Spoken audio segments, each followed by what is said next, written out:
and welcome to our Coffee and Hustle podcast.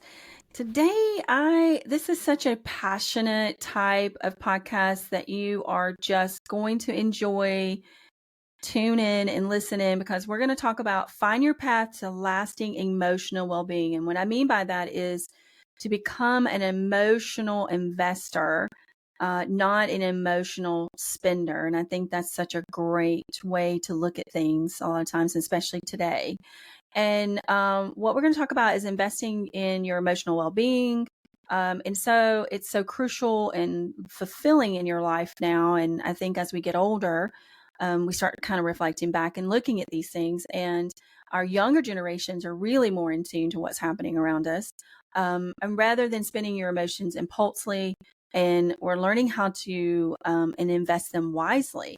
And so our podcast guest today, she's really going to kind of enlighten us and explain to us about all of our emotional experiences, that how they're all interconnected together.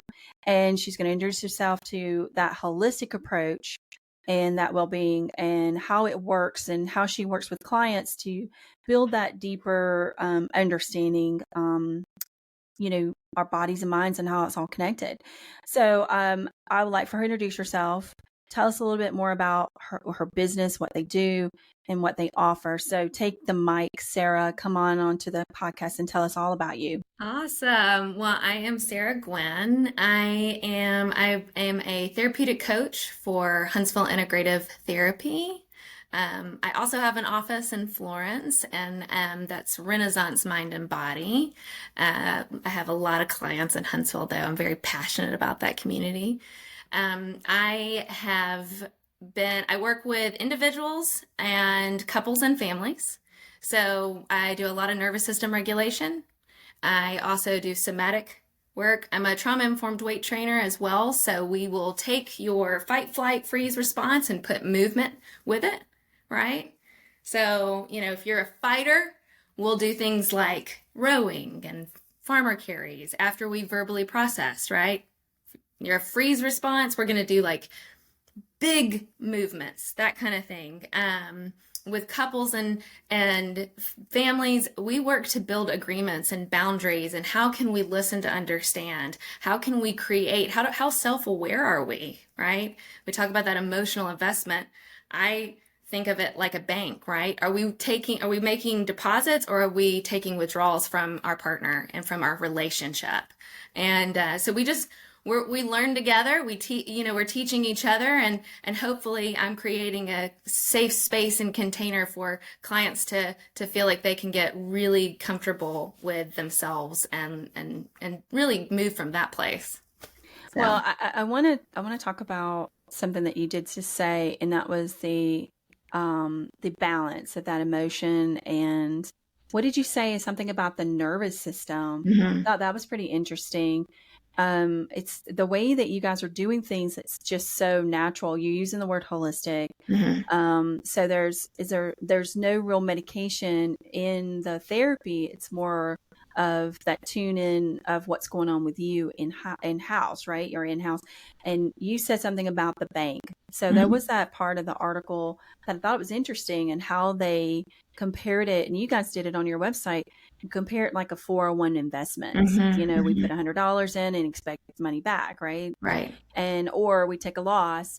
I think a majority of us probably can say, I think we take losses more than we do gains. Do I feel that same vibe? I think that when you're looking at that, so when you're talking about the nervous investment, what do you mean by that? What do you do with that kind of process? So we have clients that, if they're going on, antidepressants, anything that they're needing medically, they're going to see a psychiatrist from that. They're not going to get that in our practice, right? We're going to help facilitate, and hope bring healing to them, or help them find that healing, right? So when we talk about the nervous system, we are all born with one, right? When we're created, if we're in stress and a tiger's chasing us, we're immediately going into fight. I have to run as fast as I can. Well, now we don't live in the wild anymore. And so we still get triggered. We still get, dysregulated. And because of that, we still think that the tiger is still chasing us, right? So we teach or hopefully help clients to learn how to regulate their nervous system by doing things that they're aware of. If I'm a freeze response, right, I'm going to completely shut down on myself. I'm not going to be able to move. I'm not going to be able to make a decision. I'm going to feel paralyzed. Well, we have to get our nervous system up into our window of tolerance, right? And so how do we do that? And that does look like investment, right? That looks in like noticing, starting to notice when we feel dysregulated. And I think that's something to be said with that, because in some ways or another, like, I know this sounds crazy, but I've been going through my own personal emotions here in the last 20, and especially in 2023. And then toward the end of the year, I've been, dealing with my own diagnosis of, getting diagnosed with breast cancer. Yeah. And so I'm in the mind shift was like, oh my gosh, here's this news. And then how do you process that? And then where do you go from there? And I felt like there was this dream, and I know this is kind of all so off subject, but you just mentioned something about running from animals. Well, one night I had this dream that I was running from dinosaurs, Mm-hmm. and it was so real. I was out of breath. I woke up going, oh my gosh. And I literally looked it up, and it was just like the chain of events and life changes are right in front of my face. Mm-hmm. And I'm like, how do I handle this? So I think in some ways or another, you're like, if you're not really watching or listening to that intuition of what's happening to you, it could be detrimental, because some people come to you and go, all right, you've got cancer. Oh my gosh, you should be breaking down, and you should be crying. You should be throwing a fit. You should be mad. You should be angry. And I'm like, no, let's find out what's going on, and how do I process this, and how do I handle this, because I don't have time for that emotion. So I kind of put that to the side. And then when I got some other news that was much more positive, then I was like, I actually released that energy into that because I felt more positive because I got the news I was looking for. So I kind of felt like I was more involved in my life. But when you say that, I don't think that we're doing enough of that. Agreed. I think that in some ways or another, we're not really investing time in ourselves. We're giving so much to everyone else, like, our partner, our children, our family. We're burdened with like all of these things, and we don't even know what's happening to us. Yeah, absolutely. And here's the thing. In our culture, agreements and boundaries aren't acceptable, right? We are, especially in the South.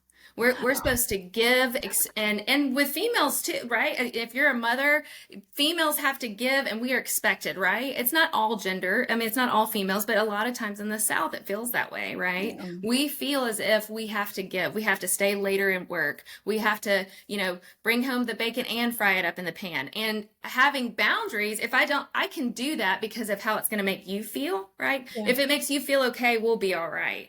But if I create a boundary and says, no, I can only stay till 5:30, I can't do any further, I'm going to be my best until 5:30. But if I give you till 7:30, right, and I don't really feel it or need it or can do it or am capable of it, now my behavior is going to come out sideways.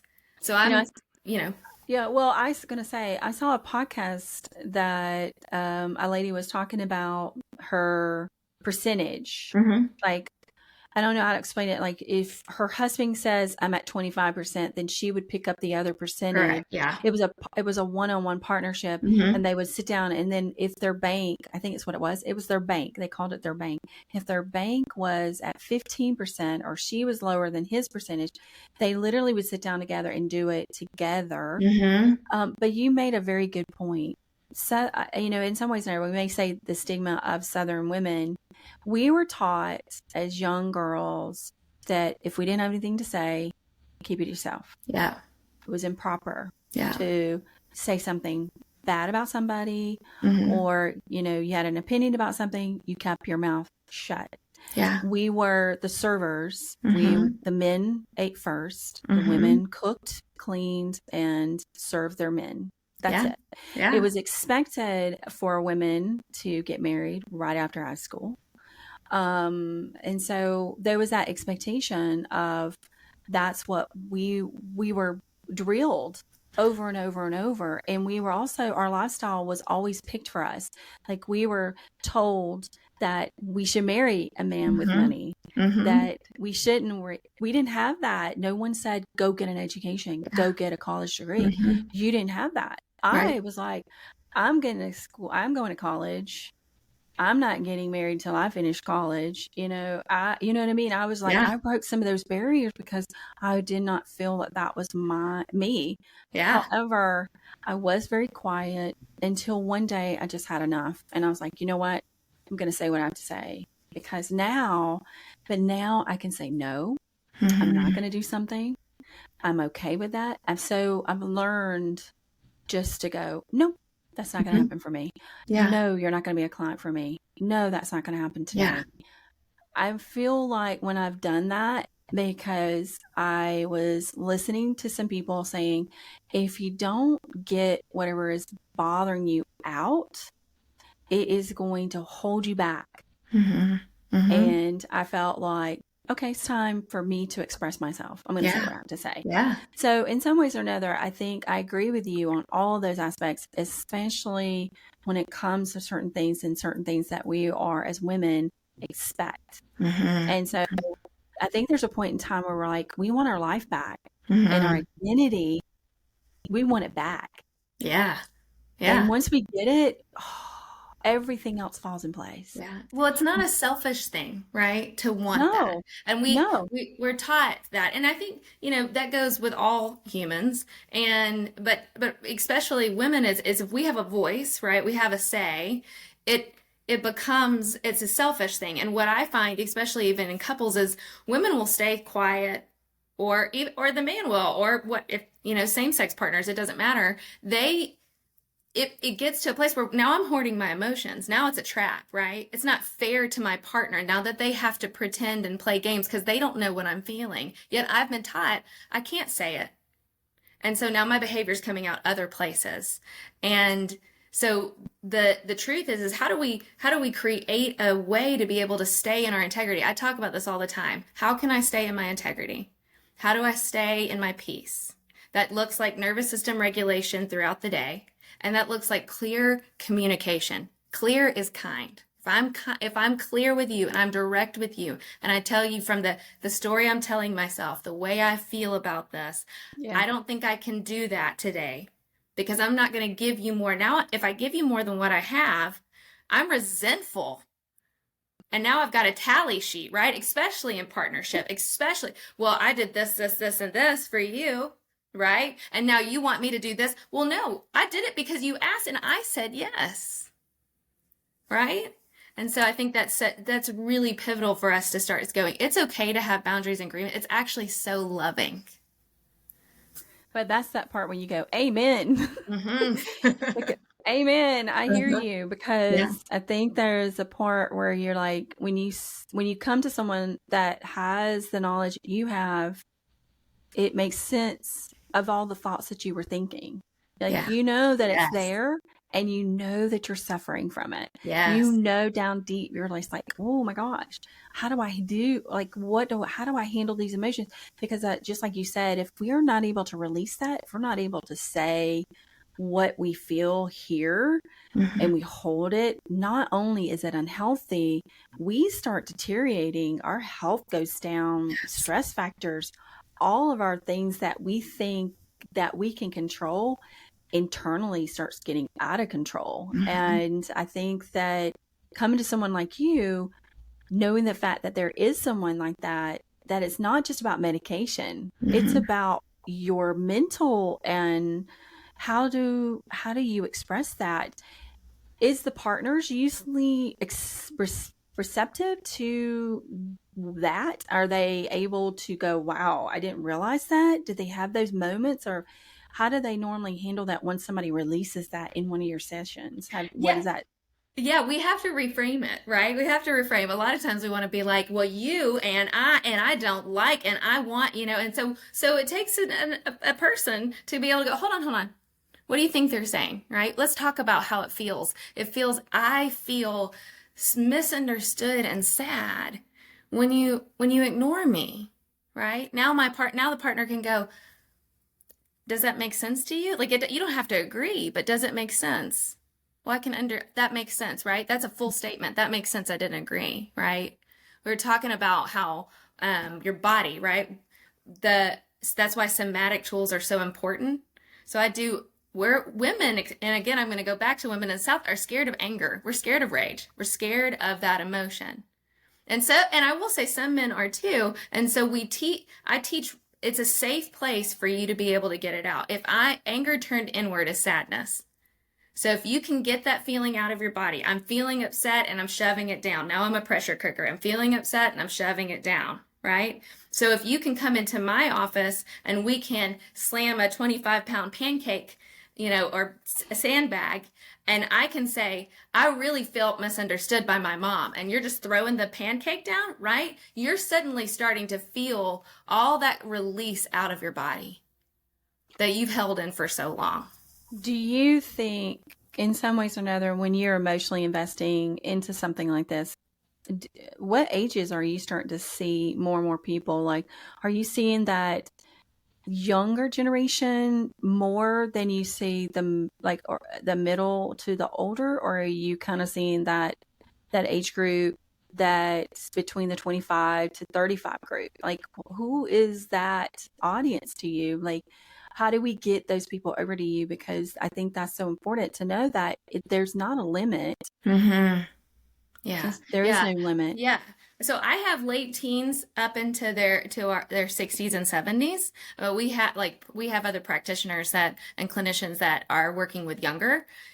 While it's so important. I have a family, with teenagers, and the mom and dad show up every time with the younger children, and they're like, we're ready. We know you feel misunderstood, right? We create agreements around family contracts on how can we, okay, if I'm going to give up something that's detrimental to me, if I'm going to ask, and it feels like, especially if it's a youth, if it's a teen, right? I'm going to give up this self-harming thing or something that's it's an addiction. What can we replace it with, right? So if I'm going to take away the thing that you've been coping with, I want in that agreement, we're going to replace it with something that's beautiful, that's fulfilling, that's safe and healthy, right? So that now our body feels you didn't take away the thing. You gave me something that is going to help me, right? That's amazing because, gosh, where were y'all at when I was this age? Like, where were y'all the whole time? Because, back in those days, I mean, let's talk about that. Yeah. We make fun of the generations and whatever we see reels about people making fun of different generations. Mm-hmm. But come on. Mm-hmm. The fact is that we were told to suck it up, Buttercup. Mm-hmm. We were told to lock it away and not address it. Yeah. That it's going to pass and that everybody feels this way and just to get over it. Yeah. We were told, now, I'm not saying that we're not resilient and tough and, because we were kids that were locked in our homes with no mom and dad in it. Yeah.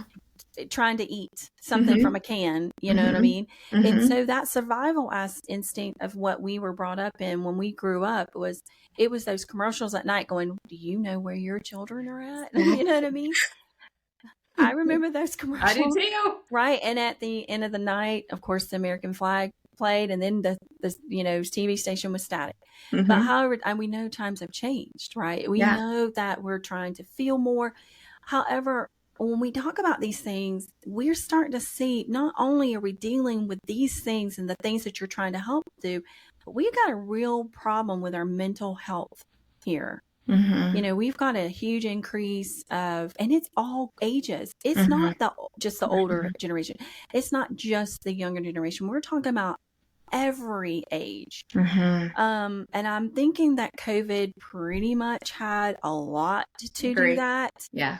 When people start thinking about locking someone up and you can't go anywhere and you're isolated and you're stuck in a room and the only time you have interaction. And I can understand how our younger generations probably are just like, how do you handle this thing?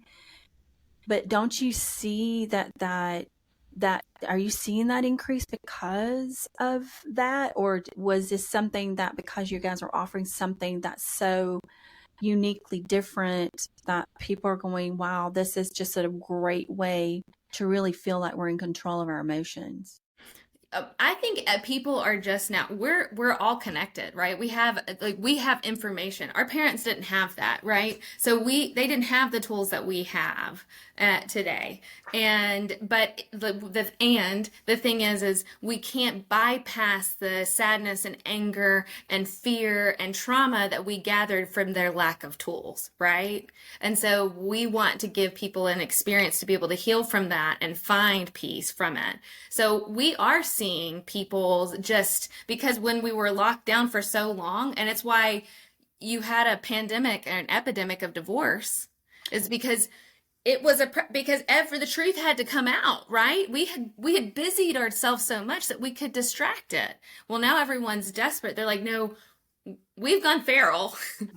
And we got to get some help. And so they're desperate. They're very curious and desperate and willing to try new things. Some people, it's funny when I say, I think we need to get into, I will tell people, I will say, okay, when you get into your minivan, I want you to yell as loud as you can. And they'll be like, wait, what? You want me to do what? Because you've just unloaded. We have to regulate, right? I want you to yell as loud as you can. And it scares people to get in touch with that. I'm not saying go and rage. I'm saying let it out, right? You've been stuck inside. We've been stuck inside, and we now need to release that so that we can have the emotional capacity and the expansiveness to be available for our family and friends. Yeah, and I think that's so true because, with so much uncertainty and the media is just vomiting information out. I mean, come on, we all know it is. And then we've got social media. Yeah. The layers of impact that's happening to us as adults and younger generation, I think we're not regulating it, and we're not going aware of that. Maybe this information that we're taking in is actually harmful to our knowledge and we have to be in full control of going, let's turn off the news. Let's get off social media for a little bit. Let's take a break. Mm-hmm. Wasn't it Willie Nelson's, him and his sons wrote the song, Turn Off the TV and Build a Garden. Right. And that's exactly. And what we don't recognize is we think we can just watch it. We think we can just scroll and it not affect us. It is. It's affecting it's in the fibers of our being. It's how we wake up because we measure everything we measure, how many people like something or how many people commented on it compared to someone else. And I know that sounds so silly, but there's just people out there that's what they live by. They live there. And if they just took away from that and really go get themselves grounded, go stand out in the grass and just put your feet in it. Yes. And just ground yourself and look around you and take a deep breath and watch the birds fly. That moment of like feeling connected, you will start realizing that you are not connected. Mm-hmm. You need to reevaluate your life. And so I think that in some ways, when we look at mental health, during that time when you said there was a high number of divorces, there was a lot of truths coming out, right? And people that we thought that were happy really wasn't happy. And Facebook showed it, like, look at us, we're a great family, and look at our great children, and it was all falling apart. Yep. And everybody was like, wow, we never knew, because the facade of social media, if we really took it apart, it's a facade. We 100%. Know that. Yeah. Yeah. So I want to talk about your some of the services that you guys offer. And I thought this was the one that there's three that I wrote down. There's one called DBT. Yeah. And then the EMDR, and the other one was rhythmic.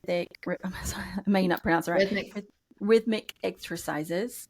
Can you explain those three? Because I thought those were really interesting services that you guys offer. Well, Stephanie is my colleague. She's the one that actually does DBT and EMDR. DBT is dialectical behavioral therapy. So it's a mindfulness it's not technique, it's a full on modality. So it was created really for personality disorders, and it was created by, I don't want to butcher her name, Marsha Lineham. And her memoir is Unreal. And it's about how she came out of what she said her mission was to help people get out of hell and mentally. And she was going through it herself, and she created this modality. I mean, it's an incredible thing. It's all over the world, and her work is changing. And so Stephanie specializes in trauma and personality disorders, and she does youth and adolescence group, and as well as even parenting support. So, and she is also certified in EMDR. So, well, I thought the exercise one. Rhythmic. No, you're fine. So I do a lot of we do walk and talks. We also do somatic movement or somatic coaching, therapeutic coaching, as well as doing movement that helps with your nervous system regulation, right? So the idea is we want to live in a bigger window of tolerance. So when I'm stressed, I stay in my window of tolerance, right? If I'm dysregulated, my brain actually is offline. My neocortex is offline, and I can't regulate. I physically can't. So we want to teach the body how to handle stress through their trauma, and to be able to, when there is another conflict or issue, or even a tiny fight with your children or your partner or your coworker, you can also, that's when we talk about staying in our integrity, when we can stay regulated and I can communicate clearly, because now my heart's not beating fast. Sometimes people will just shut down and be like, I can't think about words, right? So when we're in conflict, or we're worried, or we have, impending news, right? We want to regulate and teach our nervous system how to stay centered. And so that's what we talk about, using movement through that. Well, I think that's I'm actually pretty impressed, because some of the things that you're talking about, like it's things that we need to do, right? Mm-hmm. And how do we, kind of get to that where we're able to recognize that? One of the biggest things I think is, a lot of times, is like, we don't necessarily want to admit that we are wrong, or maybe that there's something wrong with us, and it's self-reflection. But it's nothing to be embarrassed about your emotional support, because look, there's a lot of things happening to us, right? And every one of us can tell our story, or how we wake up every morning, and some of us are stressed just to make pay a bill, what I mean, or feed our kids. Absolutely. And in this emotional spent that we're dealing with. And two, let's just talk about when you are doing good, right? And you're on this path, but yet you've got all of these things around us, family or friends, that are trying to dump into your bank. And it's the negative bank. How do you tell people, hey, I think you need to make a list of people that you want to get rid of? How do you handle that? Do you say, okay, it's time to make a list, time to let go, time to fire them, or shut them down? How do you handle something like that? Because you know that it's not just them. It's not just you. It's them too. Right. In your personal life? Yeah. Yeah. So, we talk about a lot of times, and especially couples coaching, non-negotiables, right? What's my non-negotiable is, if I'm pouring from an empty cup to a person who keeps taking, right? Now I keep giving, so my responsibility is to pull back, right? We're not responsible for their reaction to that, as long as I'm staying in my integrity and being kind in that boundary. Does that make sense? So when there are people in our lives who keep taking, right, or cause deep anxiety inside of us, or it's a conversation that they've hurt our feelings and we don't really want to have it because we're afraid of how they will feel. Yes. Right? So the reality is how can I, or the ideal is how can I stay clear? Can I communicate with my feelings? Hey, when you did blank, when you called me at 9 o'clock knowing I was asleep, and you've done this all week long, right? And I know you really need me, and I get it. You're really upset. I keep answering the phone, and I can't because I'm tired now. And now it's making me upset because you keep calling me at 9, right?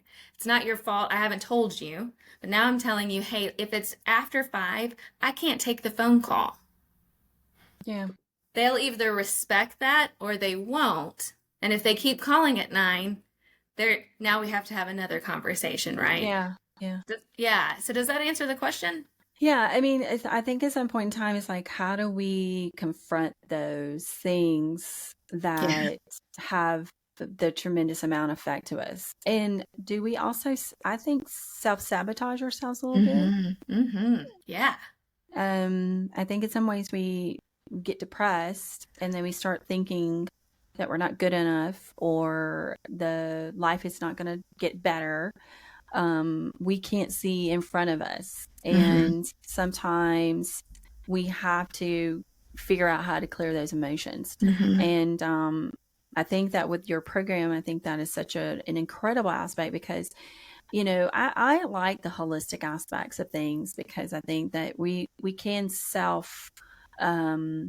you know, heal, right? If we're willing to. And but you got to be willing to change. And when you change, things around you's got to change. And the people that you hang around with, I think that was one of the things that you put in there. It's also about the people that you hang out with. If you are hanging out with people that are not good for you, but yet you know it, you got to figure this out because you've got one life to live. This is it.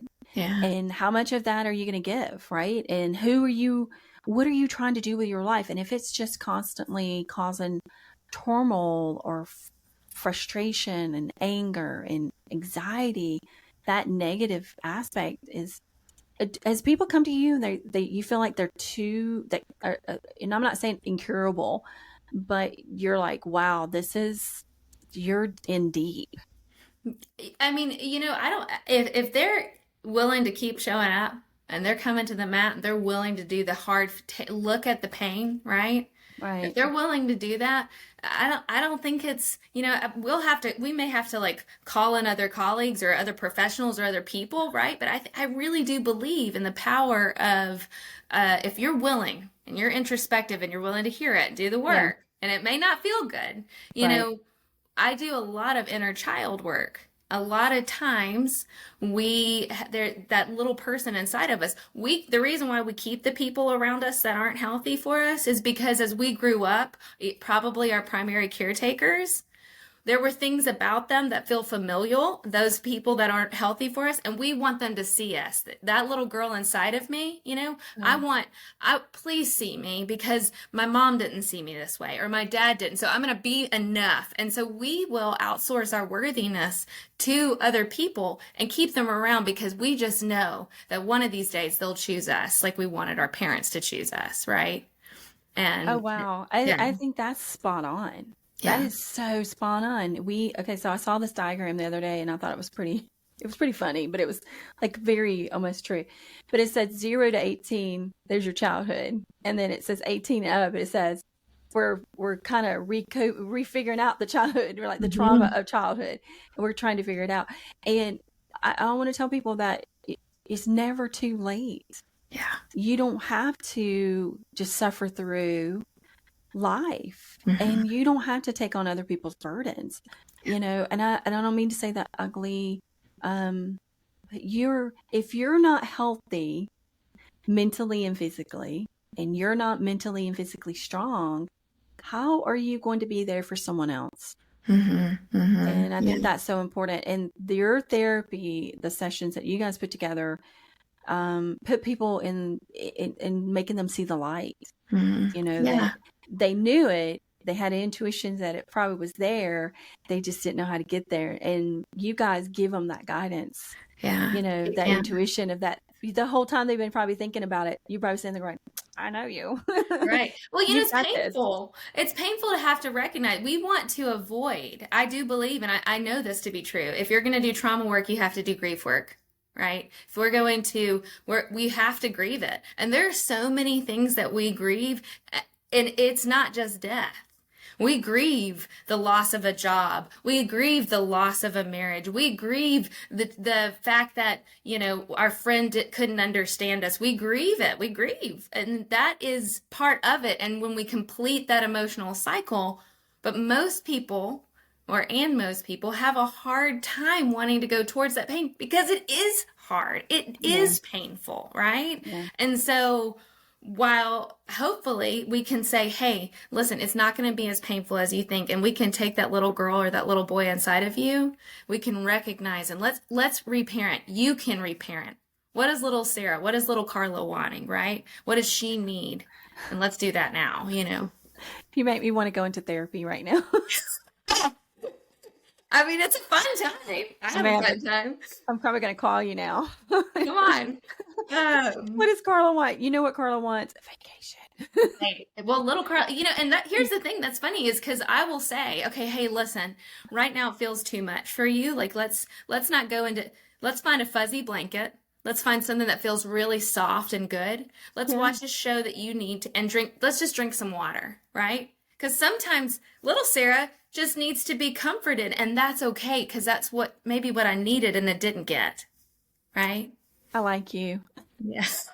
You're saying everything I want to hear. Yeah. Well, we all needed it. Yeah, I think that, when, and we'll talk about this in a second, but I want to talk about how do we get in touch with you and all that. And I want to talk a little bit about you before we get off this podcast. But I think that in some ways or another, we're thrust into being adults, and some of us may not be ready. Yeah. And some of us may take a little bit longer to take on that mature role.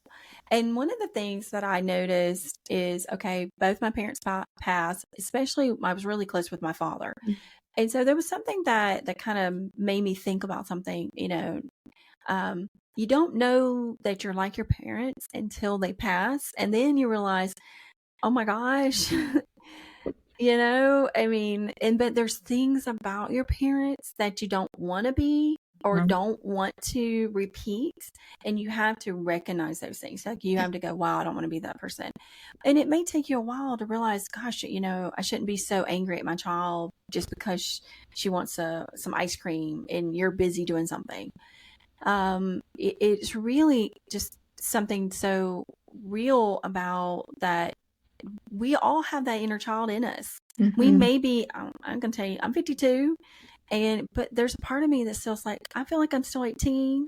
Yeah. I'm still Carla, and I still, so one of the things that I've been doing this past year is really investing in me more. Yeah. Like, I know this sounds silly. Like, I went and bought me a new pair of tennis shoes the other day. And I know that sounds crazy, but I felt great because I could buy them. Yes. I could pick out what I wanted. And I was like, that's for me, because my kids came first. Yeah.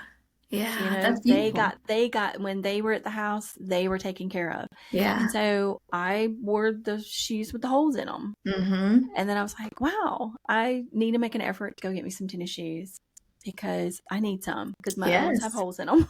Yes. So I felt those little, I know it sounds so silly, but that made me feel so good. Like, it's not silly. So those little things that we don't realize, take advantage of it. Just, get in your car, like you said, go in there and just scream, or hey, go just wander around Target. Yeah. Yeah. I'm sure you could buy a bunch of stuff. But you could, but it also doesn't take a lot of, like, I had a pretty tough week last week, and I recognized, I was like, okay, I need a creative outlet. Normally I do an adult dance modern class. I did it for years. I know I was even in the recital. This is crazy, but it was a lot of fun.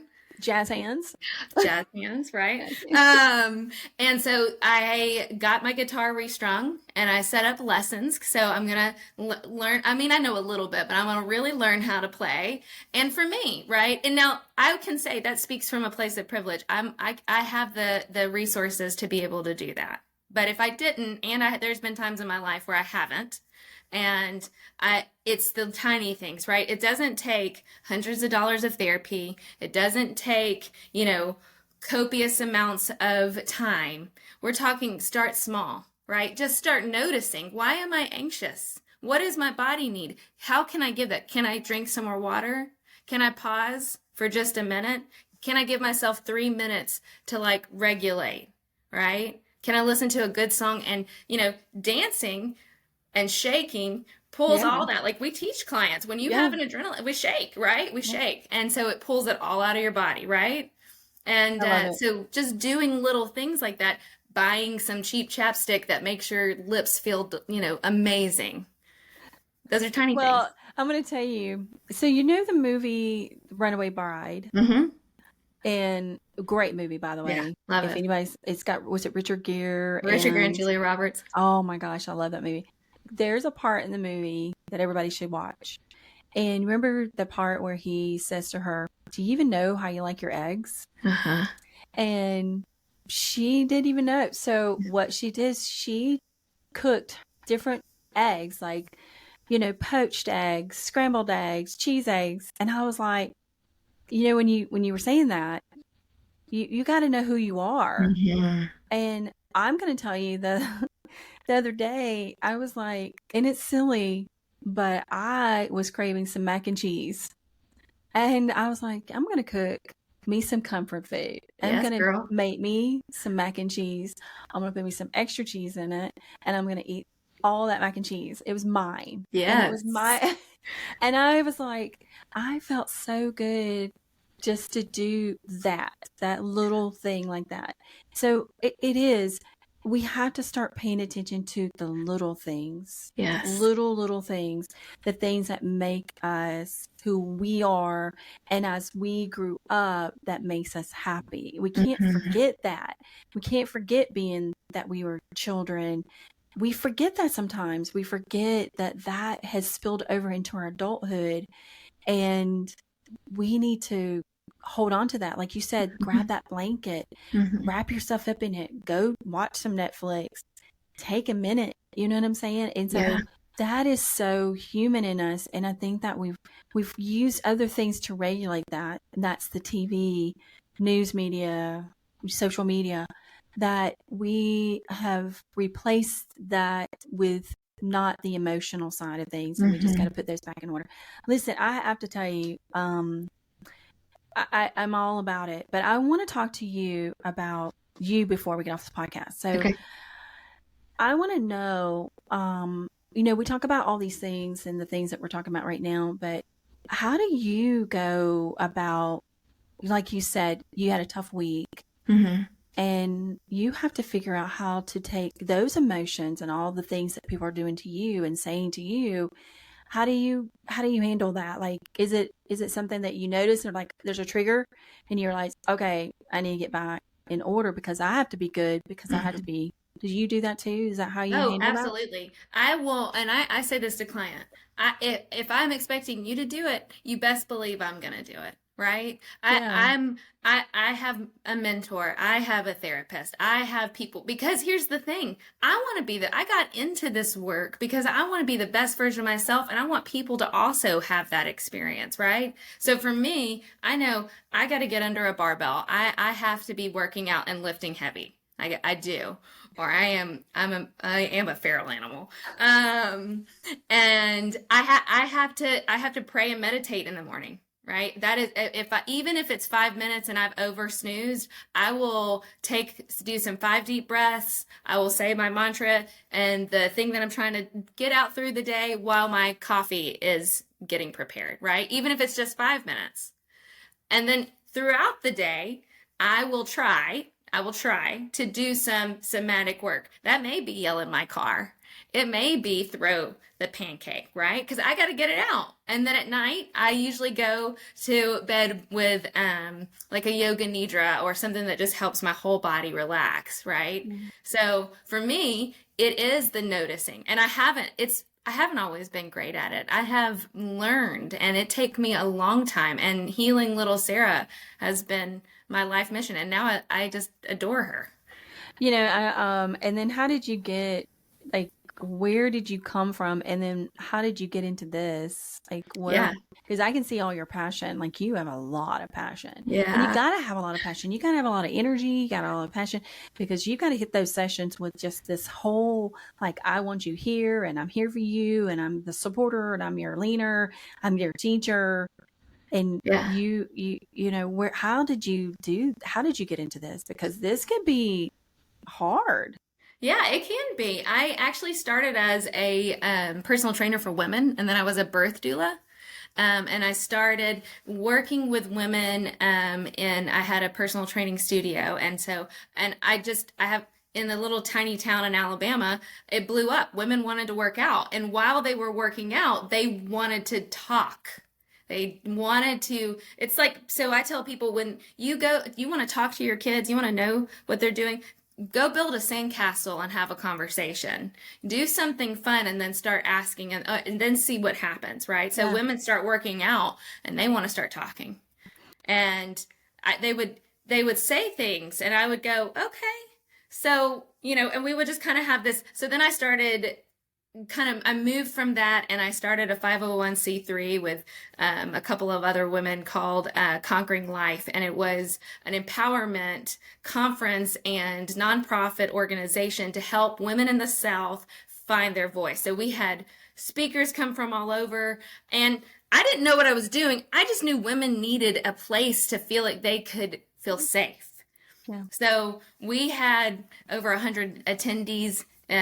We did it for 2 or 3 years, and then we started a nonprofit that was called Help Us Help Her, and that was to help women financially, if they couldn't afford it, send them to therapy or coaching. And so then I was kind of all in that, and then I went to broaden my education to be able to offer services like this, and now moving towards couples and moving towards families, because I truly believe whether they come out of it completely like securely functioning or they find a better path for each of them. I love being in the process to watch these humans try and stumble and wobble and heal and love each other so well. I mean, Well, they're that's trying. wonderful, because you see it's such a transformation. Yeah. You know, they come in one way and then they go through this and then they leave as different people. I think that can be so satisfying, because somebody needs to do this, right? They need to be there for someone else, because we are seeing so many people taking their lives and making judgments that are not good, and they end up in the wrong direction and making regrettable choices, right? That are detrimental to themselves, or they basically feel like they're stuck and they don't know how to handle things. And I think that with you guys, this kind of therapy is so healthy and natural and empowering, just like you said. And I think it is good to know that these things are available to people and more now, and that if you are going through these things, reach out to them. So give us, before we get off the phone on this podcast, give us this, how do people get in touch with you? How do they call you? Tell us a little bit about how do they reach out to you? Yeah, so if you're in the Huntsville area, it would be huntsvilleintegrativetherapy.com. And then you can contact me through there. I'm in Huntsville in Florence, or you can contact me at renaissancemindbody.com as well. And so my emails and contact information is all on there. I have a Mind Body Balance is my Instagram, and I have a mindbodybalanceflow.com, and that's some of my birth doula weight training stuff is on there as well. You're just a little bit of everything. Just a little of everything. A little right? spice and a lot, yeah, definitely. That's true. Spicy. I like it.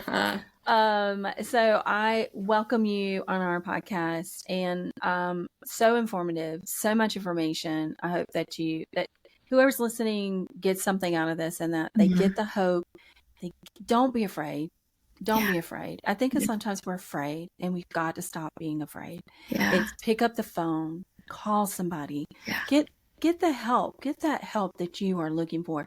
Figure out who you are as a person, and you will feel so much happier than ever before. You'll be a better person. You'll be a better, you will feel more complete if you do these things in your lives. Don't wait.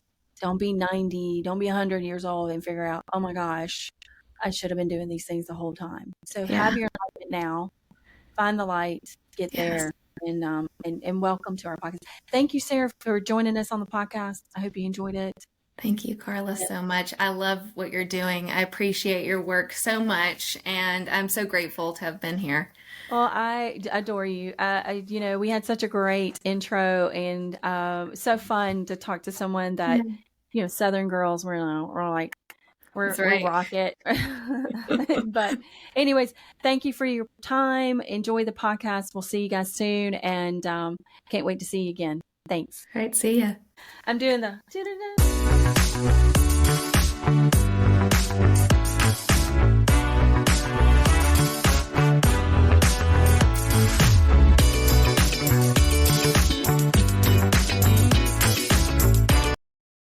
Thank you for joining us on our Coffee and Hustle podcast that we just did with Sarah. And what a great podcast to talk about, our emotional well-being and how we are not investing more time in ourselves and we're spending it outwardly. That when we do that, we're kind of unbalanced on handling someone else's situation when we are drained emotionally. When we talk about mental illness and the rise of that happening now, we're seeing these increases at younger ages between 18 to 34, and then we're also seeing increases of it between 35 to 44. We have to really start investing more time in ourselves emotionally, and so that we are becoming more of an emotional investor versus an emotional spender. And there's a difference between that two. It's like thinking about putting time and effort into yourself so that you become a stronger emotional investor. And there are 3 steps that you can really think about when you're putting this together. Is you have to find purpose, and dedicating time emotionally into those resources and reevaluating what's good for you and what's not. And then really, truly spending time with the right people that will lift you, and make you better as an emotional investor. So wise. So you really have to pay attention to who you're hanging out with, because that negative impact, those people that are constantly negative or people pulling you down, really are not helping you mentally and can put you in a direction that you really don't want to be. But sometimes it's hard to kind of pull away from that. Sometimes you don't realize it's happening. So sometimes silence, taking some time away, evaluating who you are as individuals, is probably one of the most healthiest things that you can do. Stay tuned to this podcast. Really pay attention. By doing so, really emotionally stabilizing yourself, you can discover a great path and emotional well-being that you can get yourself back on path.